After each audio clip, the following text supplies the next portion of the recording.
guys, welcome back to Be the Topper. This is part 2 of chapter 2 of Political Science of class 12th.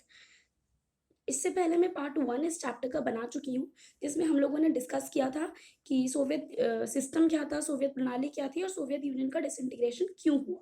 अब इसमें भी कुछ points आ रहे हैं जो कि हम यहाँ पर डिस्कस कर लेते हैं। अगर आपने पार्ट 1 नहीं देखा तो प्लीज़ पहले जाके उसको देख लीजिए, ताकि आपको समझ में आ जाए कि क्यों सोवियत यूनियन का डिसइंटीग्रेशन हुआ। यहाँ भी कुछ पॉइंट्स हैं जिसके बारे में हम यहाँ पे डिस्कशन करेंगे। ओके, तो सबसे पहला पॉइंट हमारा क्या बता रखा है कि why did Soviet union disintegrate. तो सोवियत यूनियन का डिसइंटीग्रेशन क्यों हुआ कि rise of nationalism and the desire for sovereignty in various republics, मतलब रशिया और जो बाल्टिक रिपब्लिक से इसमें 3 देश आते हैं, एस्तोनिया, लातविया एंड लिथुआनिया। तो यहाँ के और यूक्रेन और ये जो जॉर्जिया है, यहाँ के जो लोग थे, इनके अंदर एक राष्ट्रीयता की भावना और एक संप्रभुता की भावना जाग रही थी, मतलब कि नेशनलिज्म और सोवरेंटी की, कि हमारी भी एक अपनी राष्ट्रीय पहचान होनी चाहिए और हमारे जो कंट्री है वो भी खुद में एक सोवरेन कंट्री होनी चाहिए।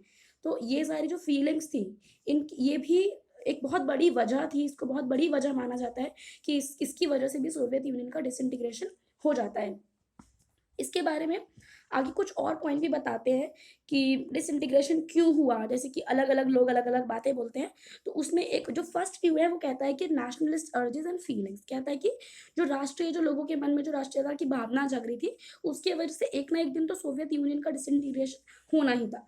दूसरा व्यू कहता है कि जो गोरबाचेव के जो रिफॉर्म थे, गोरबाचेव की क्या रिफॉर्म्स थे, मैं आपको पहली वीडियो में बता चुकी हूँ, तो आप वो जाके देख लीजिए। तो उनके जो रिफॉर्म्स थे वो बहुत ही तेजी से लागू हुए या फिर बहुत ही धीरे लागू हुए, तो जनता ने भी उनका साथ छोड़ दिया था, एक तरीके से जनता भी बिखर गई। तो इसकी वजह से गोरबाचेव के रिफॉर्म्स को भी माना जाता है कि उनकी वजह से ही सोवियत यूनियन का डिसइंटीग्रेशन हो गया, रिफॉर्म्स की वजह से। आगे बढ़ते हैं, आगे कहते हैं कि यूरोपियन कंट्रीज फेल्ट एलिनेटेड, मतलब कि यूरोपियन कंट्रीज को ऐसा लगता था कि जो सेंट्रल एशिया के जो लोग हैं, मतलब ये सेंट्रल एशियन जो कंट्री हैं, उनको यूएसएसआर के अंदर रखने का यूरोपियन कंट्रीज को एक बहुत बड़ा एक इकोनॉमिक प्राइस पे करना पड़ता है। मतलब कि सेंट्रल एशियन जो कंट्रीज है वो आर्थिक रूप से कमजोर है, तो उनको रखने के लिए जो यूरोपीय जो देश हैं, क्योंकि वो तो अमीर हैं, तो उनको ज़्यादा पैसा देना पड़ता है। और यूरोपियन कंट्रीज के जो लोग हैं वो रिलीजन के बेसिस पर भी या कल्चर के बेसिस पर भी सेंट्रल एशिया से बहुत ही अलग है, तो वो बहुत ही अलग अलग महसूस करते थे। तो इस ये भी एक कारण था कि यूरोपियन जो मैं जैसे कि मैं आपको पिछली वीडियो में बता चुकी हूँ कि यूरोपियन कंट्रीज ने अपने जो कम्युनिज्म की जो सरकारें थी उनको गिरा दिया था और अपना एक कैपिटलिज्म और डेमोक्रेसी के बेसिस पे वो नए देश बन के उभरना चाहते थे। अब आ जाते हैं कि सोवियत संघ का विघटन क्यों हुआ, ये तो हमने पढ़ लिया, बट उस विघटन ने जो सोवियत संघ का जो डिसइंटीग्रेशन होता है सोवियत यूनियन का, उसने वर्ल्ड पॉलिटिक्स पर क्या प्रभाव डाला, किस तरीके से उसने विश्व राजनीति को इफेक्ट किया, अब हम देखेंगे। तो ये बहुत ही इंपॉर्टेंट क्वेश्चन है, आपको बहुत ध्यान से समझ लेना है इसको, 6 मार्क्स में बहुत इंपॉर्टेंट क्वेश्चन बनता है ये। जैसे कि अगर मैं अपनी जब मैं नेक्स्ट वीडियो लेकर आऊंगी इंपॉर्टेंट क्वेश्चन की, तो उसमें भी ये क्वेश्चन आपको मिलेगा कि कॉन्सिक्वेंसेस क्या थे डिसइंटीग्रेशन के। तो first point is ideological dispute, जो है एंड हो जाता है। आइडियोलॉजिकल डिस्प्यूट इज कि जो विचारधारा को जो उनका जो डिस्प्यूट जो संघर्ष चल रहा था कि एक की यूएसएसआर की विचारधारा कैपिटलिज्म की थी, यूएस की विचारधारा कैपिटलिज्म की थी, यूएसएसआर कम्युनिज्म को मानता था। तो ये जो दोनों विचारधारा है ये बहुत अलग अलग है, तो इनमें कन्फ्लिक्ट चलता था।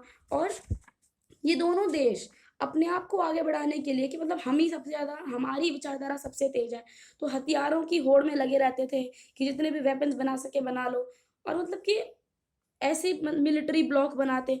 तो इस सब के बीच में बहुत ही डिस्प्यूट होता था। तो जब सोवियत संघ का विघटन हो गया तो ये जो डिस्प्यूट था ये खत्म हो गया। दूसरा है, जो सेकंड पॉइंट है वो क्या है कि यूएस, अब देखो पहले 2 सुपर पावर्स थी वर्ल्ड में, एक यूएसएसआर एक यूएस, बट अब क्या हुआ, यूएसएसआर का डिसइंटीग्रेशन हो गया, उसका विघटन हो गया। तो यूएस जो था वो सुपर पावर एक अकेली महाशक्ति बन के उभरा। और उसकी जो अब क्या हुआ कि जो महाशक्ति उभर रही थी, हमें पहले से भी पता है कि जो महाशक्ति उभर रही है इसका मतलब कि उसकी विचारधारा ही बहुत अच्छी विचारधारा है जिसको सबको मानना चाहिए। तो अब क्या हुआ, यूएसएसआर तो खत्म हो गया। तो जैसे यूएसएसआर खत्म हो गया तो कम्युनिज्म का भी जो प्रभाव था ना लोगों के मन में, वो भी धीरे धीरे नीचे घटता चला गया। अब यूएस बिकॉज वो सोल सुपर पावर बन के उभरा, इसलिए कैपिटलिस्ट जो इकोनॉमी थी ये एक डोमिनेंट इकोनॉमिक सिस्टम के रूप में बाहर आई। इसके बीच में एक और पॉइंट है, वर्ल्ड बैंक और international monetary fund became powerful adviser. World bank और ये जो इंटरनेशनल मॉनेटरी फंड जैसे जो ऑर्गेनाइजेशन है, इंस्टीट्यूशन है, ये क्या है कि ये बेसिकली जो जो देश जो जो रिपब्लिक जो सोवियत यूनियन से निकल रहे थे उनको एडवाइस कर रही थी कि क्योंकि उन आपको पता है कि वो लोग कैपिटलिज्म के बेसिस पर ही सॉरी गाइस, कैपिटलिज्म के बेसिस पर ही और डेमोक्रेसी के बेसिस पर ही वो अपना सिस्टम आगे बढ़ाना चाह रहे थे। तो वर्ल्ड बैंक और आईएमएफ ने उनको हेल्प किया।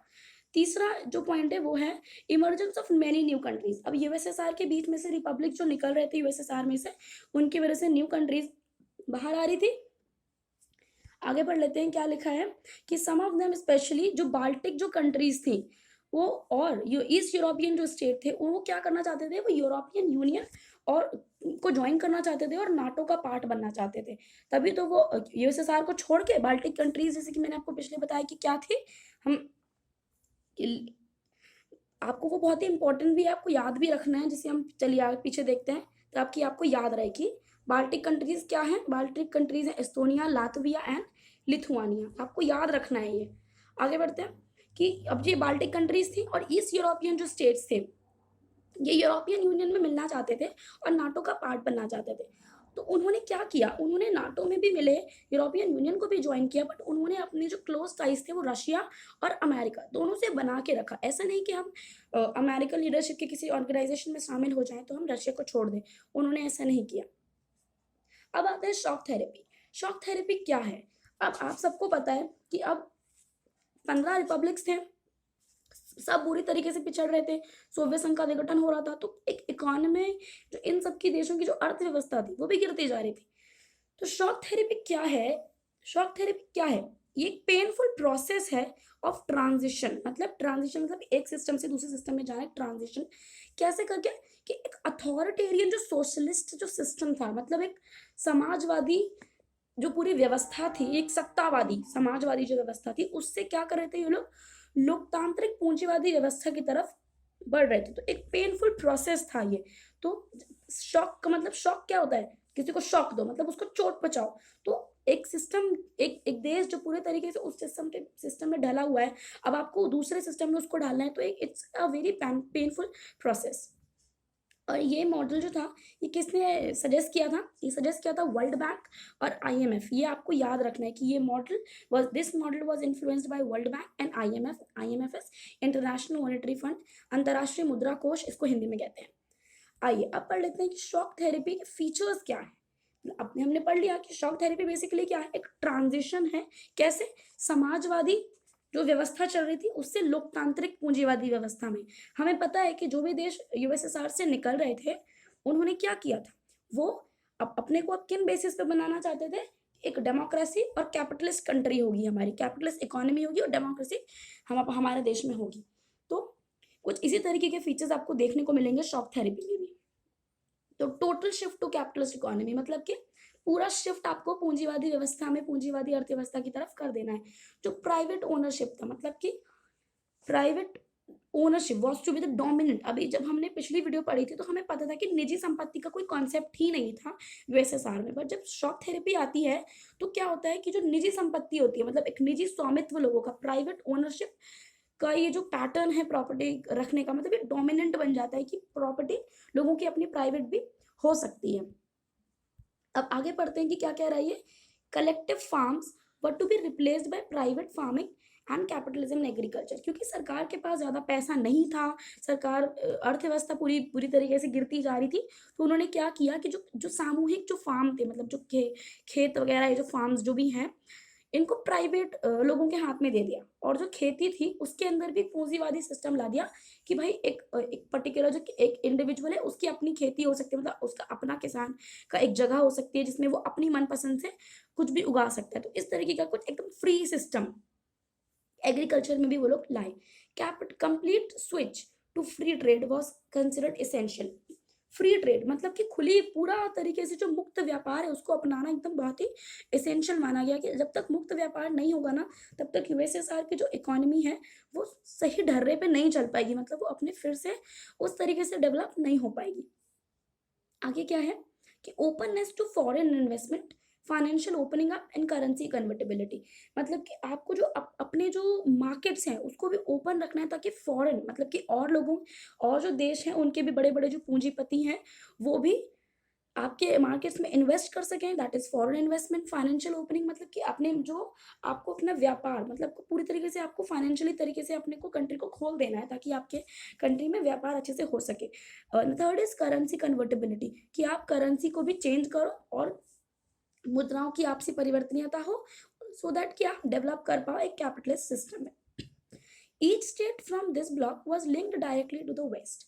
कह रहा है कि इस ब्लॉक में जितने भी लोग थे, मतलब किस ब्लॉक में, जो सोवियत यूनियन के ब्लॉक में जितनी भी कंट्रीज थी, बिकॉज अब वो अलग अलग हो गई थी, तो अलग अलग हो रही थी बेसिकली, तो उनको क्या किया गया कि सीधे ही वेस्ट से जोड़ दिया गया, ताकि आप वेस्ट से सीखो और करो।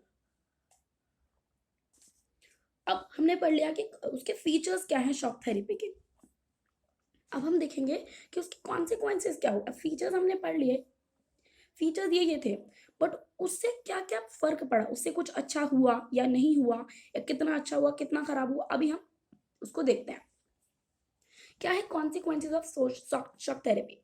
तो क्या हुआ, इट ब्रॉट रूइन, मतलब कि पूरी जो उस रीजन की, पूरे एंटायर रीजन की मतलब कि जो इकोनॉमी थी वो बर्बाद हो गई, लोगों को बहुत नुकसान उठाना पड़ा और सब कुछ तहस नहस हो गया एक तरीके से। रशिया में, in Russia the large state controlled industrial complex collapsed, मतलब कि जो रशिया में जो राज्य नियंत्रित जो औद्योगिक जो ढांचा था, मतलब कि क्या कह रहा है कि जो इंडस्ट्रियल जो कॉम्प्लेक्सेस थे जो कि स्टेट ने कंट्रोल कर रखे थे, वो सब कोलैप्स हो गए, सब बर्बाद हो गए एक तरीके से, सारा ढांचा चरमरा गया। उसके बाद largest garage sale in history, तो इसको क्या कहते हैं, एक इसमें बहुत ही बड़ा, एक बहुत ही इंपॉर्टेंट पॉइंट है ये, इसको हिंदी में कहते हैं इतिहास की सबसे बड़ी गैराज सेल। ये बहुत ही इंपॉर्टेंट पॉइंट है कि क्या होता है कि पूरी जो एंटायर रीजन है, बेसिकली हम रशिया को अगर देखें तो उसमें जितने भी बड़ी बड़ी जो इंडस्ट्रीज थी या बड़े बड़े जो उद्योग थे, उनको 90% उद्योगों को कम से कम बड़े बड़े पूंजीपतियों के हाथों में या कंपनियों के हाथों में बेच देना पड़ा, और बहुत ही कम कीमत पर उसको बेचना पड़ा। तो मतलब कि जितना वैल्यू थी उस चीज की उतनी वैल्यू नहीं मिल पाई और बहुत ज्यादा नुकसान हुआ, इसलिए इसको गैराज सेल भी कहते हैं। The value of rouble decline, rouble का जो वैल्यू थे, रूबल क्या है, रूबल रशिया की करेंसी है, जैसे कि इंडिया की करेंसी है रुपी, उसी तरीके से रशिया की करेंसी है रूबल, उसके उसका जो वैल्यू है वो बहुत ही डिक्लाइन हो गया। क्यों?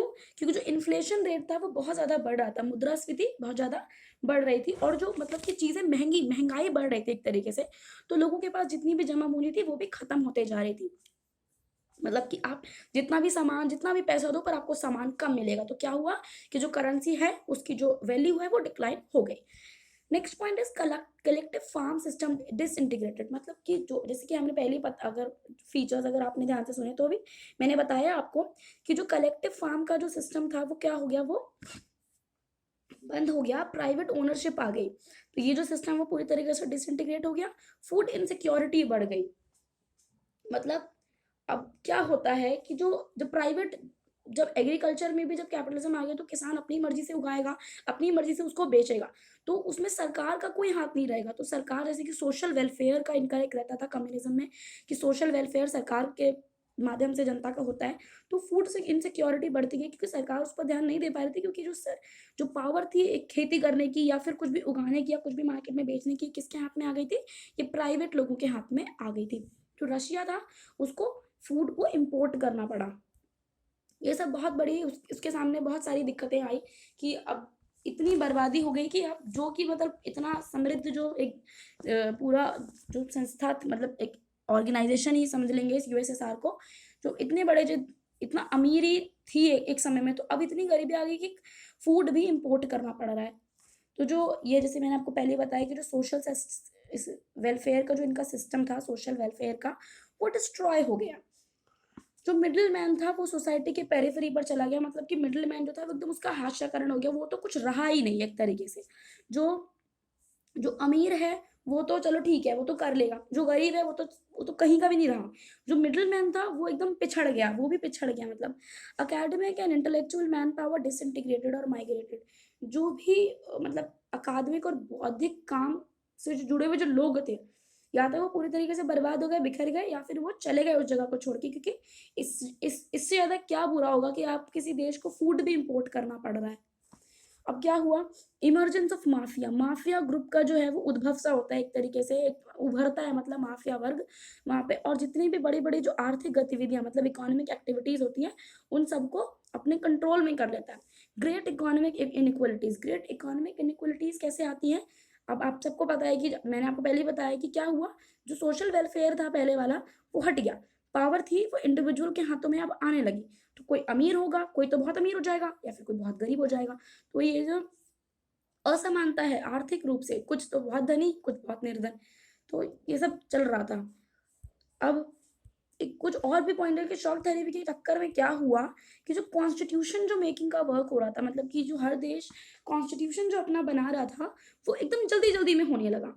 तो उसमें क्या किया उन्होंने, ज़्यादा सोचा नहीं इस प्रोसेस पर कि किस तरीके का कॉन्स्टिट्यूशन वी वांट, कैसा हमें होना चाहिए, कैसे हमारे देश के हिसाब से सही है, कुछ भी नहीं सोचा, जल्दी जल्दी सब कुछ करने लगे। तो एक क्या पॉइंट उसमें आया कि जो एग्जीक्यूटिव जो कार्यपालिका की जो शक्तियां थी वो मुख्य रूप से किसको मिल गई, प्रेसिडेंट को मिल गई, राष्ट्रपति को मिल गई। इलेक्टेड इलेक्टेड मतलब जो संसद जो कि इलेक्ट होकर आ रहे थे, वहां की जो सांसद या संसद जो पूरी इलेक्टेड होती है वो वीकन हो गई, मतलब वो कमजोर पड़ गई प्रेसिडेंट के सामने, क्योंकि सारी जो कार्यपालिका की जो शक्तियां थी वो किसको मिल गई, प्रेसिडेंट को मिल गई। अब ये मैंने नीचे क्या लिखा है कि सेंट्रल एशिया, अब ये आपको थोड़ा सा दिक्कत होगी समझने में, जैसे मैंने लिख दिया मैं पर समझाती हूँ इसको, कि सेंट्रल एशिया में जो प्रेसिडेंट थे वो अथॉरिटेरियन होते चले गए। कैसे, जैसे कि एक एग्जांपल भी दे रहा है कि जो तुर्कमेनिस्तान है, तुर्कमेनिस्तान सेंट्रल एशिया की कंट्री है, उज्बेकिस्तान है सेंट्रल एशिया की कंट्री है। तो यहाँ के जो प्रेसिडेंट थे वो इतने अथॉरिटेरियन हो गए कि उन्होंने पहले बोला कि हमारे हाथ में पावर, मतलब कि हम 10 सालों तक अपने हाथ में पावर रखेंगे। उसके बाद जब 10 साल बीत गए तो इन्होंने अपनी पावर को फिर से बढ़ा लिया कि हम अगले 10 सालों के लिए हम फिर से प्रेसिडेंट बनेंगे। तो एकदम ये तानाशाही वाली जो एकदम बात आ गई, तो जो प्रेसिडेंट था उसके हाथ में बहुत ज्यादा पावर आ गई, तो फिर से ये तो एकदम फिर से सिस्टम बेकार होने लगा। अब ये क्या है कि इतना सब कुछ बुरा हुआ, बट धीरे धीरे धीरे धीरे करके ये जो सारी जो कंट्रीज थी उनमें वो रिवाइव करना शुरू कर दिए उनकी इकोनॉमी। तो 2000 तक आते आते, सन 2000 तक आते आते, जब 1991 में जैसे कि इसका सोवियत यूनियन का विघटन होता है, तो कम से कम 10 साल होने जा रहे हैं। तो अब 10 सालों के अंदर अंदर जो रशिया जैसी जो मतलब रशिया या फिर जितने भी जो और रिपब्लिक्स हैं उनकी जो इकोनॉमीज है वो रिवाइव करना शुरू करती है। किस तरीके से, कैसे रिवाइव करती है, क्योंकि वो एक्सपोर्ट करती है नेचुरल रिसोर्सेज का। अब नेचुरल रिसोर्सेज क्या है, उनके पास ऑयल है, नेचुरल गैस है, और उनके पास माइंस है। तो माइंस में वो से जितना भी वहाँ पे जो भी कुछ होता है तो उसको वो एक्सपोर्ट कर सकते हैं। तो ये जो एक्सपोर्ट का जो काम था उनका, उससे भी उनकी इकोनॉमी जो थी वो रिवाइव कर रही थी।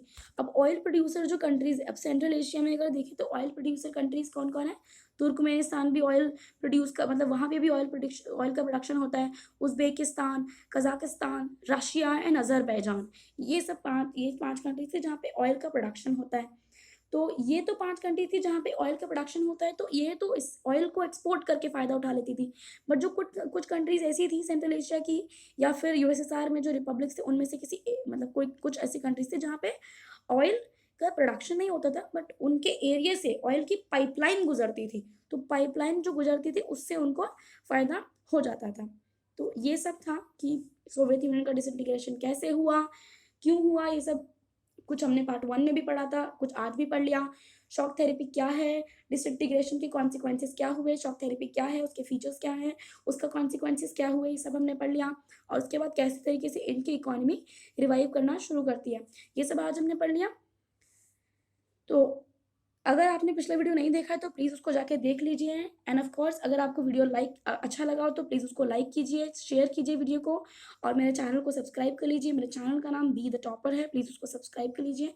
And next video Arab spring का होगा जो कि मैं आपके लिए लेकर आऊँगी, और जो इस चैप्टर का भी जो थर्ड पार्ट जो कुछ कंटेंट बचा हुआ है उसको हम थर्ड पार्ट में डिस्कस करेंगे। Thank you so